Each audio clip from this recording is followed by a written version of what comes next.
ご視聴ありがとうございます。デウォルトの電動工具を買いました。電動工具はというかインパクトは使う時の騒音を気にして今まで使わずに来ましたが、今回とうとう買ってしまいました。衝動買いみたいなものです。馴染みのお店でデウォルトを扱っていまして気にはなっていたのですが、今回キャンペーンでとても安くなってたんです。店頭限定価格とのことで値段は出さないでと言われてまして、残念ながら詳細をお伝えすることはできませんが、ネットで調べて出てきた値段のどれよりもお得な価格となってました。インパクトレンチは2分の1スクエアのドライブで探していたのですが、もうこの値段だったらとりあえず渋1のビットでも買っとけとなっちゃったっすね。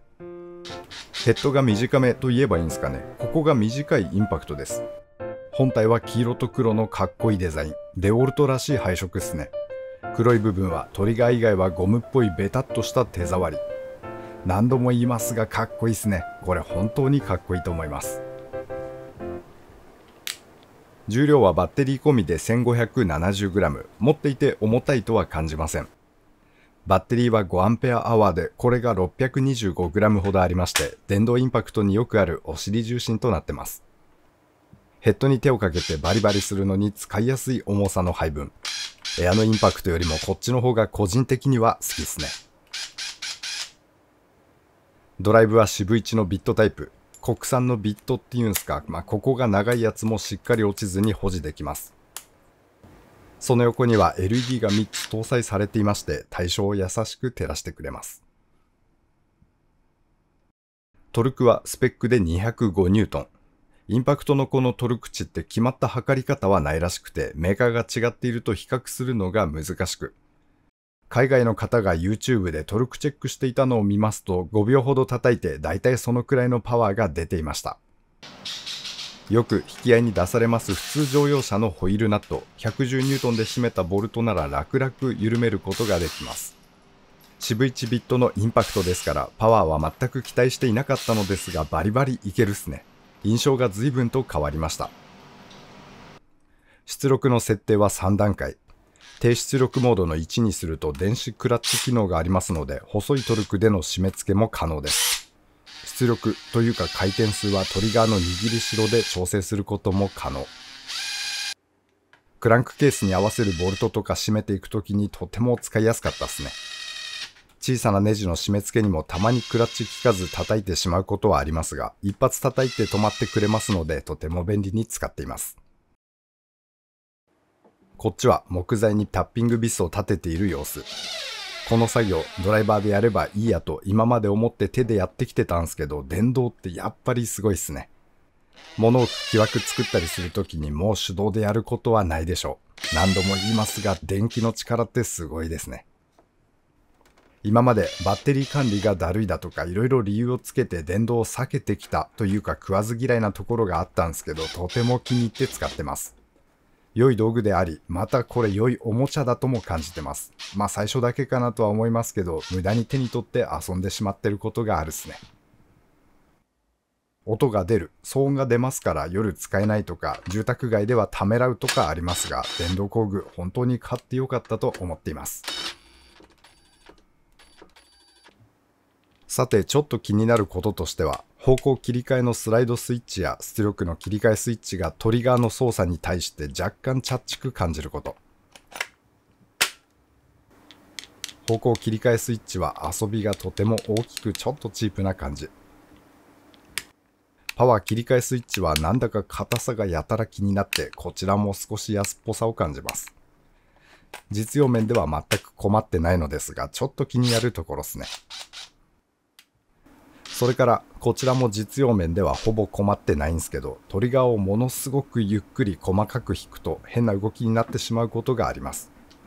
再現性がないのでなんでかわからないんですけど、最悪引き切っても動かないという事態がありまして、引き直せば正常動作になるのですが、これ気になる部分ではあるですね。しかしとにかくこの店頭限定のキャンペーンお得感がすごいですね。レシプロ層も追加で買ってしまいました。片手持ち用のコンパクトなサイズでパワー感は今一つというレビューが多いですが、試しにお店のデモ機で木材を切ってみたところ、手でやるよりも圧倒的に楽でした。それから手に優しいですね。振動が小さいのでパワーのある道具に比べて嫌な感じのしびれが来にくいと感じてます。在庫がなくて入荷を待っている状態ですが、今からこれも楽しみですね。これでバッテリーが4つ揃いますので、私の使い方だとあとは本体を揃えていけば良い感じ。もっとパワーのあるインパクトとドリル、それからブロアも欲しいですね。バッテリーが別で必要にはなりますが、もう一つ上のクラスなのかな。グラインダーなんかも試してみたいと思っています。デオルトは2分の1スクエアを備えたインパクトがそろそろ日本でも登場するとなんとなく聞きました。正直なところデオルトは日本でのラインナップの狭さが他社に比べて弱いところだと感じています。今のところ海外から並行品を買うか、バッテリーのアダプタを使って他社品と組み合わせるとかしてやりくりをするしかありません。本国はデオルトラインナップかなり充実してるんです。対して日本向けはカタログ見つけるのも一苦労。そもそもラインナップがどこまであるのかがわかりにくく。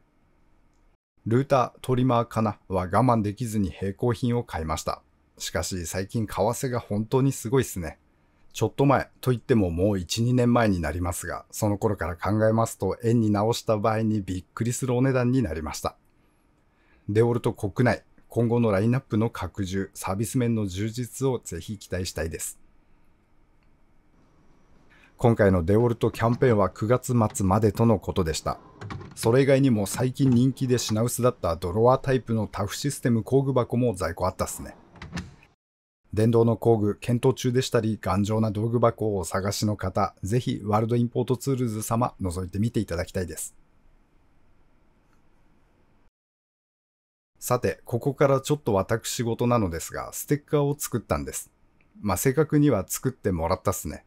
かっこいいヘルメットをペイントすることで有名なキューマデザイン様に依頼をして可愛いやつを作ってもらいました。ワールドインポートさんの店内に数枚こっそり忍ばせて置かせてもらっています。ステッカーの出来が本当に素晴らしくて、私のキャラものですから宝探しってほどのものではないかと思うんですけど、探していただけると嬉しいです。お店の中どこかに置いてありますので見つけたらお持ちください。その際は店員様に報告することもお願いいたします。デオルトの値段見に行くついでに探してくれると嬉しいです。皆様にも気に入っていただけますと幸いに思います。ご視聴ありがとうございました。当チャンネルではこんな感じに道具の紹介をしております。お時間許しましたら他の動画も覗いていってみてください。皆様には再びお会いできますことを願っております。それでは次回まで。See ya。